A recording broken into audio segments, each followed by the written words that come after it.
The world's richest man, Elon Musk, is likely to take over Twitter. Twitter Incorporated is expected to accept the $43 billion takeover deal offered by Musk, what Elon Musk has called as his best and final offer for the microblogging platform. Twitter may announce a $54.20 per share deal later on Monday US time once its board has met to recommend the transaction to Twitter shareholders. Elon Musk, a self-described free speech absolutist, has been critical of Twitter's policy. The Tesla chief executive officer has said that Twitter needs to be taken private to grow and to become a genuine platform for free speech. Musk currently owns 9.1% stake in Twitter and is the social media company's second biggest shareholder. Twitter had previously invited Musk to join its board of directors, but the SpaceX head declined. The timeline of, why this whole thing happened. US regulators said, somebody should monitor Elon Musk tweets because he was throwing out, various kind of tweets many years back and has been doing it for a while. But I think what really, really surprises me is how serious is this usually very unserious man who loves, grand plans and loves big stunts, loves chaos. But now it seems like it's actually going to happen. But I think the question is why? I mean, eventually going away from all Elon Musk's stunts. The why is very important. He says he wants to take it private. He wants to do freedom of speech and bring it back to Twitter. You did say, this could happen as early as right away this evening or early Monday morning in the US. I still think that they went from the entire Twitter board went from the poison pill of making sure that Elon Musk could not acquire the company to suddenly getting down into serious negotiations with him, only because of some of the big shareholders putting a lot of pressure. So my opinion still is that this is not a done deal. And the Adani Group chairman Gautam Adani has become the world's fifth richest person, overtaking the legendary investor Warren Buffett. This is according to Forbes data. According to Forbes' estimates, the net worth of the 59-year-old Gautam Adani surged to $123.7 billion as of Friday's market close, while Warren Buffett's net worth stood at $121.7 billion. Buffett is 91 years old. Adani surpassed Buffett as shares of the famed investors Berkshire Hathaway dropped by 2% on Friday amidst a broad drop in the US stock market, and Adani's estimated $1.23.7 billion net worth makes him the richest person in India, $19 billion wealthier than the country's number 2, Mukesh Ambani, Forbes said in a report. And Beijing cases are spiking, and China's capital Beijing has begun testing millions of residents and shutting down residential and business districts on Monday amidst a new outbreak of COVID-19. A lockdown in the financial hub of Shanghai has now prolonged to its fourth week despite problems of food and medical supplies and protests by residents. Mass testing in China's capital Beijing and residents stockpiling food amid a COVID surge and the possibility of a strict lockdown like in multiple other cities, including the financial hub of Shanghai. While only a little over 40 cases have been reported from Beijing, a city of more than 21 million people, since Friday, authorities have already implemented extreme measures like a strict stay-at-home diktat in a central district where 10 middle school students tested positive over the weekend. 我觉得北京可以的，没问题的。而且我觉得之前接触的社区什么的，我觉得如果真的出现了这种就是比较紧急的情况，我觉得供应应该有保障的。而且之前全国其他城市也有相应的这个教训，我觉得大家应该会做好准备的。 Elsewhere in Beijing, long queues in supermarkets at the city center as shoppers snapped up rice, noodles, vegetables and other produce, while store workers scrambled to restock some empty shelves. 没想过，就是还是希望不会像上海那样的，就是储备一点。平时我们也能吃这些。 In Shanghai, the Chinese city worst hit by this wave of COVID-19, shopping malls are back in business by providing online delivery services, as a strict lockdown in the city of 25 million people continues. Shanghai reported 39 COVID deaths on Sunday, its highest daily toll despite weeks of lockdown. Officials have struggled to provide fresh food to those confined at home, while patients have reported trouble accessing regular medical care. Bureau Report, NDTV. Meanwhile, in India, let's take a look at the India picture. Cases in India have risen to 16,000. Those are active cases, but it's actually down by 2%. Deaths down by 31%. Positivity rate down by 0.25. However, testing is also down by about 30%. And Prashant Kishore will be made part of the Congress's Empowered Action Group, sources have said, indicating that the election strategist might have gotten both feet through the door. The party, though, might take more time to decide on his exact role, on which differences persist. The report of the 8-member special team formed by Sonia Gandhi to take a call on the matter has agreed that the Congress needs to project a new face ahead of the 2024 general elections. There's also a need for a total revamp of the organization, the report has acknowledged, amid speculation about whether the IPAC's deal with the Telangana Rashtriya Samiti ahead of the next state elections might have affected Mr. Kishore's negotiations with the Congress. Signing up rival parties has been a strict no-no by the special committee deliberating on Mr. Kishore's entry. It also deeply upsets a section of leaders who were already wary about him and upset in the status quo that his entry might bring about. Well, his exact role, whether he's joining or not, that's been a big bone of contention and a division within the committee on that, and they've left it to Congress President Sonia Gandhi. But one thing is for sure, that the Congress will definitely have Prashant Kishore as part of that Empowered Action Group. In terms of the report, they've agreed with Prashant Kishore's proposals about a new face for the Congress, a new look, call it a new ad campaign, and they also agree that a revamp in the organization and in the structure is required if the Congress has to meet the challenges of 2024. So in that backdrop, there is a broad consensus, but we'll have to wait for that final meeting between Congress President Sonia Gandhi and Prashant Kishore about what exactly his role will be, whether he'll be part of it or he'll be supporting from outside. But what we have been made to understand is that he will definitely be part of the Congress structure. Firstly, Congress President received a report from the 8-member group constituted by Congress President. The report was submitted on 21st of April 2022. Today she discussed that report with the group. Based on the discussions, Congress President has decided to constitute an Empowered Action Group 2024 in order to address the political challenges ahead. And post that, the Congress President also discussed this report. But here's an exclusive interview with the son of K.T. Rama Rao, the son of the Telangana Chief Minister K. Chandrasekhar Rao, who totally ridiculed the Congress, questioning why the election strategists would wish to join it in the first place. Mr. Rao Sr. has signed up with the IPAC. That's the organization Mr. Kishore has led for years. This was yesterday, setting off speculation about whether it has put the brakes on the election strategists' negotiations with the Congress.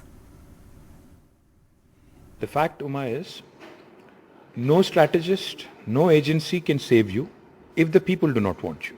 So much for that.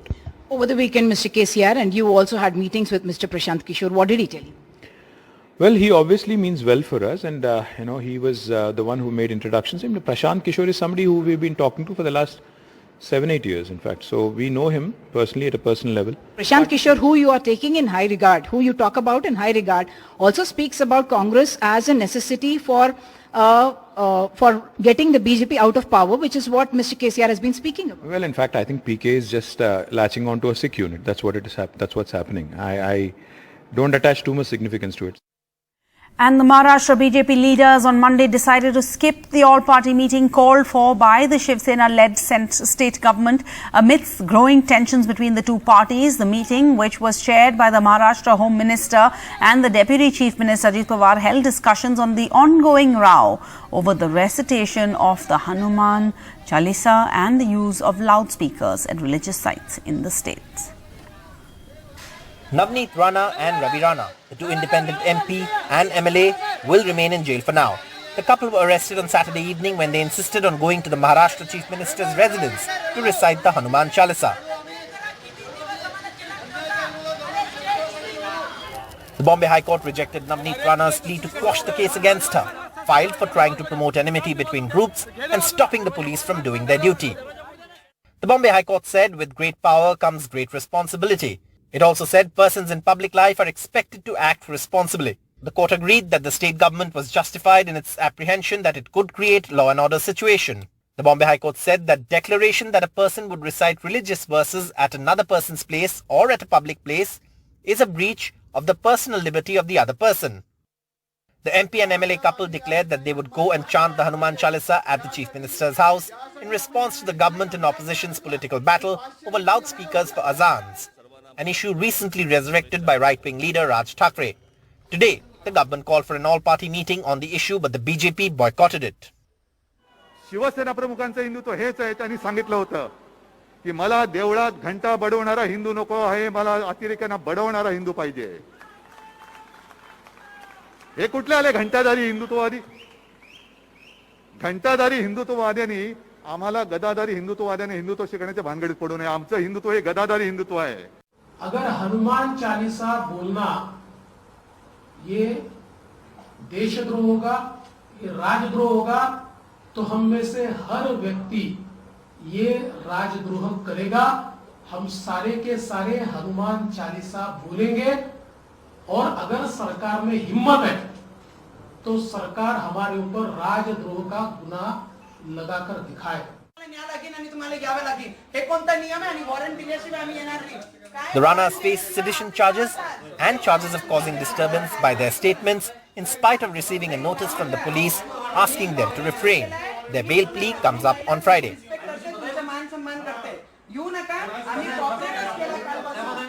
The BJP's target is the Shiv Sena, as it looks to dilute the Sena's Hindutva credentials ahead of the all-important BMC elections in the city.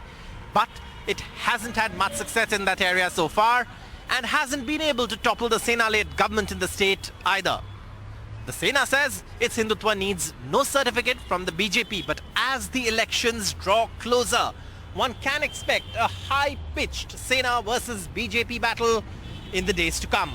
In Mumbai, with camera person Sanjay Mandal, Saurabh Gupta, NDTV.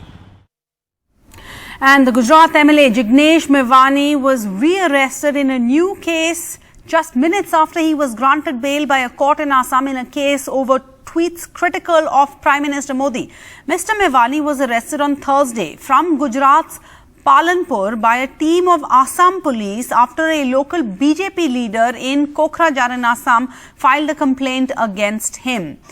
And minutes after he was granted bail in that case, he was re-arrested. The police from Assam's Barpeta, who came to arrest him, charged him under sections of the IPC related to voluntarily causing hurt and stopping a government officer from doing his or her work. He is accused by them of assaulting and outraging the modesty of a woman police officer.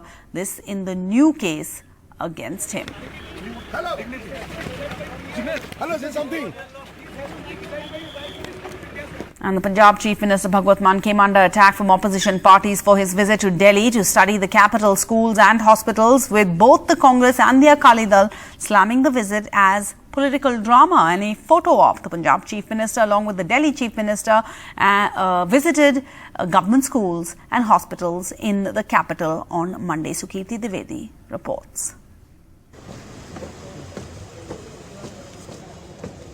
Punjab CM Bhagwant Mann on his second visit in just 3 weeks, amidst accusations from the opposition that his government is being remote controlled by Arvind Kejriwal.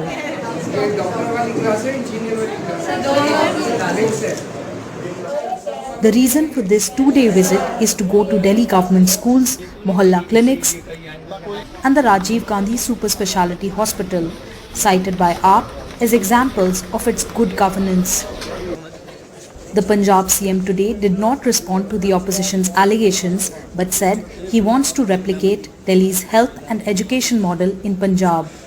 बड़ी जल्दी ਤੁਹਾਨੂੰ ਪੰਜਾਬ ਦੇ ਵਿੱਚ ਜਿਹੜੇ ਨੇ school ਜਿਹੜੇ smart school ਜਾਂ ਇਸ ਤਰ੍ਹਾਂ ਦੇ digital school extra digital school ਦੇਖਣ ਨੂੰ ਮਿਲਣਗੇ।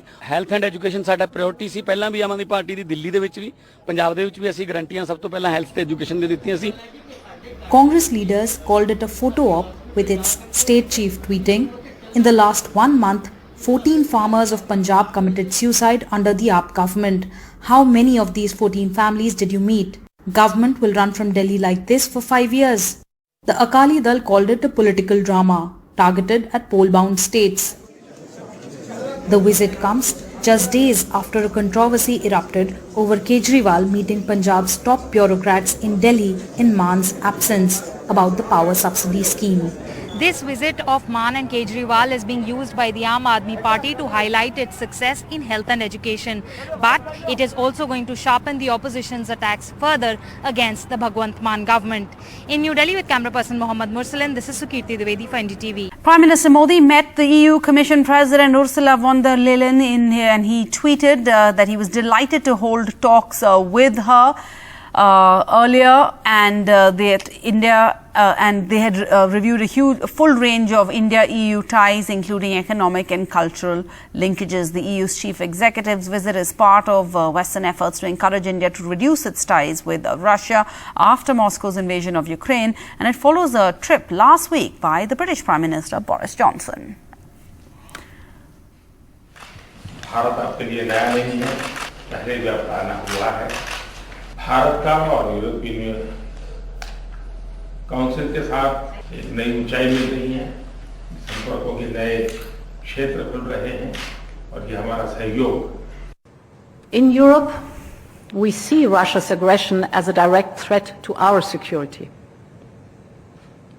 We will make sure that the unprovoked and unjustified aggression against Ukraine will be a strategic failure.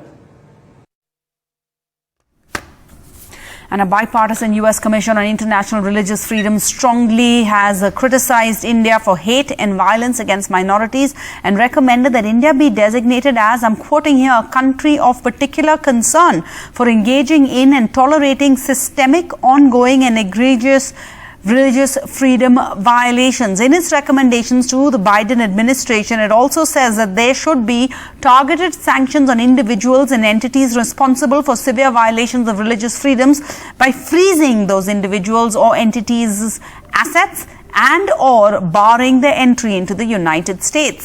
A 2021 report cites the anti-CAA protests in Delhi, the Delhi riots of 2020, as well as the love jihad laws to stop interfaith marriages. It also talks about increased restrictions on funding to NGOs, saying that it is further stifling civil society and forcing religious organizations and human rights organizations, including those advocating for religious freedom, to shut down. There has been no response from India so far to this report.